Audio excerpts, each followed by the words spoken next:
नमस्ते बच्चों। तो अब पेपर तो नज़दीक आ चुका है, करीब 10 दिन बचे हुए हैं। तो हमें अब कुछ नया पढ़ना नहीं है, सिर्फ क्या करना है, डेली रिवाइज़ करना जितना पढ़ रखा है बस, और कुछ नया नहीं पढ़ना है। और क्वेश्चन लगाने हैं बस, PYQ प्रीवियस ईयर क्वेश्चन जो आए वही लगाने हैं बस।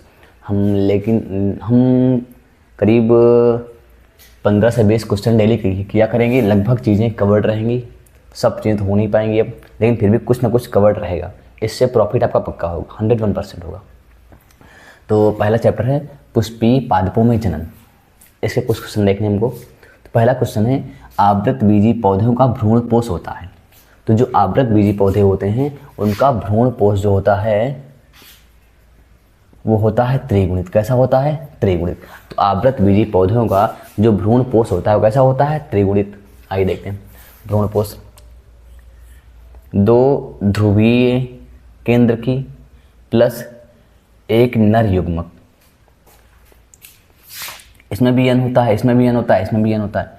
ये तीनों जब मिल जाते हैं तो बनता है PEN, प्राइमरी एंडोस्पर्म न्यूक्लियस, प्राथमिक भ्रूणपोष केंद्रक।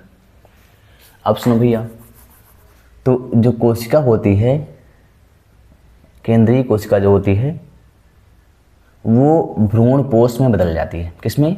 भ्रूणपोष में। निषेचन के बाद भ्रूणपोष में बदल जाती है। भ्रूणपोष में बदल जाती है। भ्रूणपोष में अब देख लो 1n 2n 3n। तो भ्रूणपोष कैसा होता है? त्रिगुणित। कैसा होता है? त्रिगुणित। जो भ्रूणपोष होता है इसका काम होता है पोषण देना। क्या होता है भैया? पोषण देना। ठीक है, किसको पोषण देता है? भ्रूण को। किसको देता है? भ्रूण पोष। पोष मतलब पोषण, मतलब ऐसा ऊतक जो पोषण दे। किसको देगा पोषण? भ्रूण को। किसको? भ्रूण को। तो बस पहला हो गया कि आवृत बीजी पौधों का भ्रूणपोष होता है। कैसा होता है? त्रिगुणित। कैसा होता है? त्रिगुणित। इतनी कोई समस्या? आइए अगला देखते हैं। कह रहा है 108 लघु बीजाणुओं के निर्माण। 108 कितने बनाने हैं? 108 क्या बनाने हैं? लघु बीजाणु, यानी माइक्रोस्पोर। किससे बनाने हैं? कहाँ चला गया? लघु बीजाणु मात्र कोशिका। किससे? लघु बीजाणु मात्र कोशिका।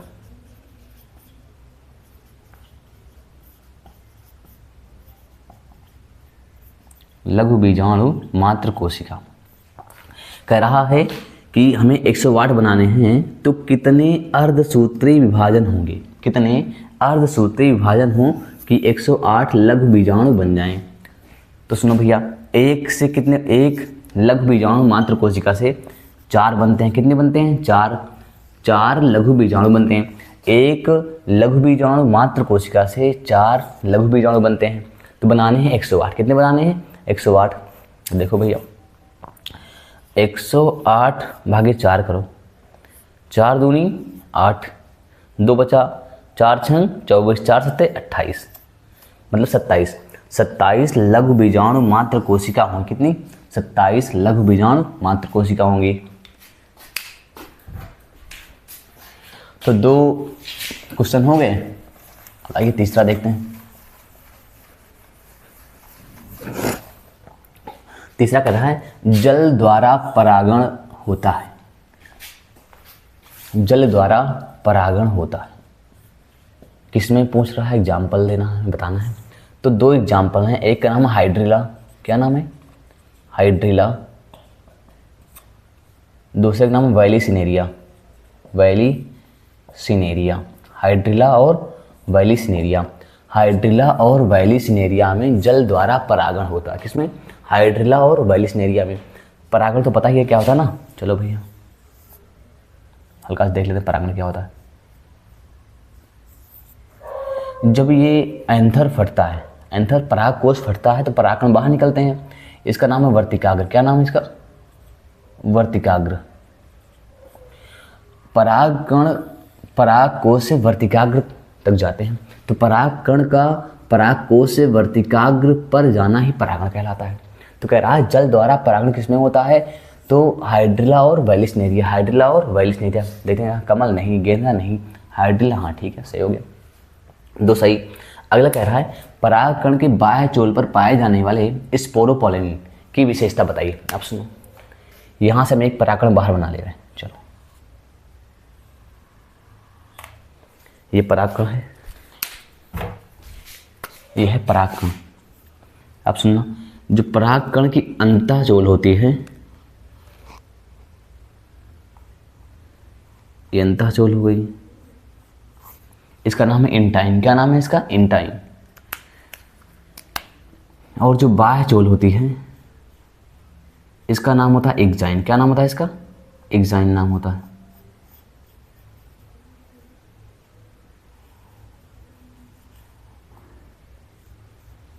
इसका नाम होता है एक्साइन। तो जो एक्साइन होती है, ये बनी होती है स्पोरोपोलिन की। किसकी बनी होती है? स्पोरोपोलिन की। किसकी बनी होती है? स्पोरोपोलिन की। जो बाह्य चोल होती है परागकण की, किससे बनी होती है? स्पोरोपोलिन की।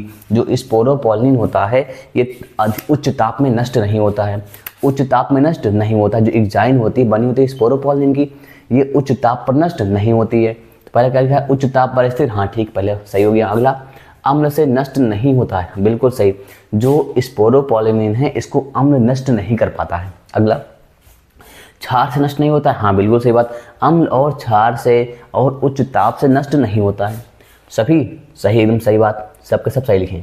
अगला, परागकण में कितने नर युग्मक होते हैं? अब सुनो, ये परागकण है।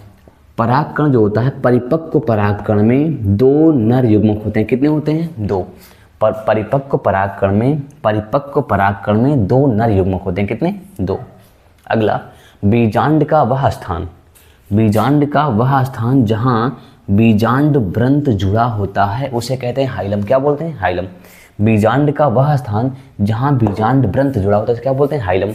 अगला है, टेपिटम परत का कार्य क्या होता है? तो जो टेपिटम होता है, एक काम करते बना लेते हैं टेपिटम पर। चलो भाई, ये है टेपिटम। यहाँ पर जो परागकण विकसित हो रहे हैं, डेवलप हो रहे हैं, उनको पोषण देती है। तो टेपिटम परत का काम क्या होता है? परागकणों को पोषण देना, परागकणों को पोषण देना।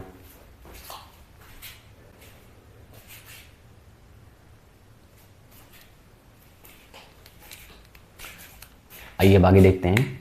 अगला क्वेश्चन है, द्विनिषेचन की प्रक्रिया होती है। द्विनिषेचन की प्रक्रिया होती है। कह रहा है द्विनिषेचन की प्रक्रिया होती है। जो द्विनिषेचन होता है वो होता है आवृत बीजी पौधों में। किसमें होता है? आवृत बीजी पौधों में होता है। सिर्फ और सिर्फ आवृत बीजी पौधों में ही होता है, या फ्लावरिंग प्लांट बोल सकते हैं। ऐसे पौधे जिनमें फूल आते हैं, सिर्फ और सिर्फ द्विनिषेचन की प्रक्रिया उन्हीं में होती है और किसी में नहीं होती। तो पहला ऑप्शन है, कहाँ चला गया? हाँ, द्विनिषेचन की प्रक्रिया होती है किसमें होती है? आवृत बीजी पौधे। दूसरा, दोनों में ना, सॉरी, आवृत बीजी, बी वाला ऑप्शन क्या है? अनावृत बीजी पौधे। तीसरा क्या? दोनों में। चौथा कोई नहीं ना, सिर्फ और सिर्फ होता है किसमें? आवृत बीजी पौधों में। अगला है, भ्रूण विज्ञान के जनक कौन है? इसे रटना है सीधा। भ्रूण विज्ञान के जनक कौन है? Professor P Maheshwari. Professor P Maheshwari हैं। निम्नलिखित में से सत्य फल नहीं है। आइए पहले जान लें, फल जो होते हैं 2 टाइप के होते हैं। एक होता है सत्य फल, एक होता है असत्य फल। सत्य फल क्या होता है? ऐसा फल जो अंडाशय के परिपक्वन से वो बने, या बोल दें ऐसा फल जो अंडाशय से बना हो। किससे बना हो? अंडाशय से बना हो। फल किससे बना हो? अंडाशय से। फल किससे बना हो? अंडाशय से बना हो। ऐसा फल जो अंडाशय से बना उसे क्या बोलते हैं? सत्य फल। आप जितने फल देखते हैं ना, सब कैसे होते? सत्य फल होते हैं। असत्य फल जो अंडाशय के अतिरिक्त किसी अन्य भाग से बन जाए, पुष्प के अंडाशय के अतिरिक्त किसी अन्य भाग से बन जाए, उसे क्या बोलते हैं? असत्य फल। एग्जाम्पल जैसे असत्य फल, दूसरा नाम है कूट फल। क्या है? कूट फल। या बोल सकते हैं आभासी फल। आभासी फल। एग्जाम्पल सेब, नाशपाती, काजू। सेब, नाशपाती, काजू। अब ये देखते हैं, निम्नलिखित में से सत्य फल नहीं है। मतलब कौन सा असत्य फल है? कौन सा असत्य फल है? अमरूद, सत्यफल, आम, सत्यफल, अमरूद, सत्यफल। नाशपाती और सेब कैसे होते हैं भैया? असत्य फल होते हैं।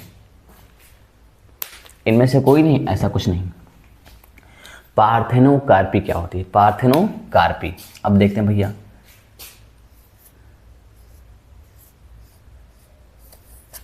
अब सुनना, ये है वर्तिकाग्र। क्या है? वर्तिका। यहां जहां तक वर्तिका है ये अंडाशय है। पार्थेनोकार्पी अंडाशय बिना निषेचन के ही अंडाशय फल में बदल जाए। बिना निषेचन के ही अंडाशय फल में बदल जाए, इसे क्या बोलते हैं? पार्थेनोकार्पी। क्या बोलते हैं? पार्थेनोकार्पी। अगले पार्थेनोजेनेसिस क्या होता है? बिना निषेचन के भ्रूण का बनना।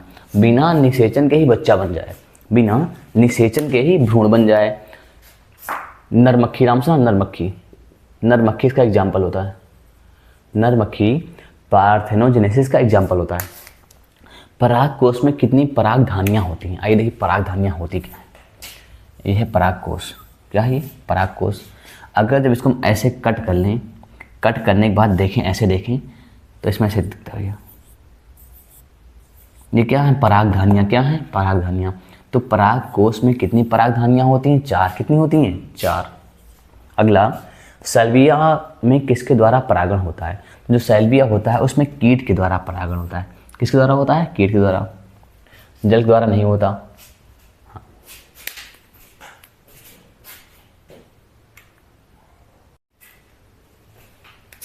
आइए अब देखते हैं।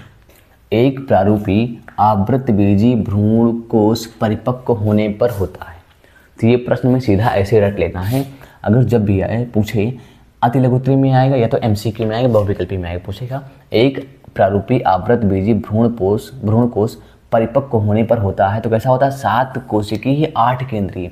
बदल सकता है उधर, कह सकता है 8 कोशिकीय 7 केंद्रीय ना। हमें ये देखना है जो कोशिकीय होंगी कितना होगी? 7 कोशिका होगी, केंद्र कितने होंगे? 8। 7 कोशिका होगी, केंद्र कितने होंगे? 8। अगला है बहुभ्रूणता क्या होती है? देखो पहले, ये कोई बीज है। किसी बीज के अंदर अगर भ्रूणों की संख्या 1 से अधिक हो, किसी बीज के अंदर अगर भ्रूणों की संख्या 1 से अधिक हो तो क्या बोलते हैं? इसे बहुभ्रूणता। क्या कहते हैं? बहुभ्रूणता। चलो ये भी हो गया, ये भी हो गया। अगला है निषेचन के पश्चात होने वाले परिवर्तन। आइए देखते हैं। चलो देखो भैया, ये बना दिए कैलिक्स। क्या ये? कैलिक्स। बाह्य दलपुंज है, यह है दलपुंज, पुमंग, जायंग। उतना अच्छा बन नहीं पाया। आइए देखते हैं, अब सही बना दें, नहीं तो। अब सुनो, निषेचन जब हो जाता है तो बाह्य दलपुंज सूख कर गिर जाता है। बाह्य दलपुंज सूख कर गिर जाता है। ज़्यादातर, कुछ को छोड़कर, सोलनेसी फैमिली में टमाटर देखा, टमाटर, मिर्चा देखा है, उसमें नहीं गिरता सूख कर। टमाटर आप बाजार से खरीद के लाएंगे तो वो ऐसा होगा। यहाँ पर ऐसे पत्ते की नुमा कुछ संरचना लगी होती है, जिसे बोलते हैं बाह्य दलपुंज। क्या बोलते हैं? बाह्य दलपुंज। हम लोग घर में निकाल के चटनी बना के खाते हैं। अब आप लोग इसको एक साथ ऐसे पीस के खा जाएं वो अलग बात है, लेकिन हमारे यहाँ निकाल के ही खाते हैं। उसके बाद जो दलपुंज है ये भी भैया सूख कर गिर जाता है, पुमंग भी सूख कर गिर जाता है, वर्तिकाग्र भी और वर्तिका भी। अब बच गया अंडाशय। अंडाशय और बीजांड। अंडाशय किस में बदलता है? फल में। किस में भैया? फल में। और बीजांड बीज में बदल जाता है। ये लिखा है इधर। चलिए ठीक है।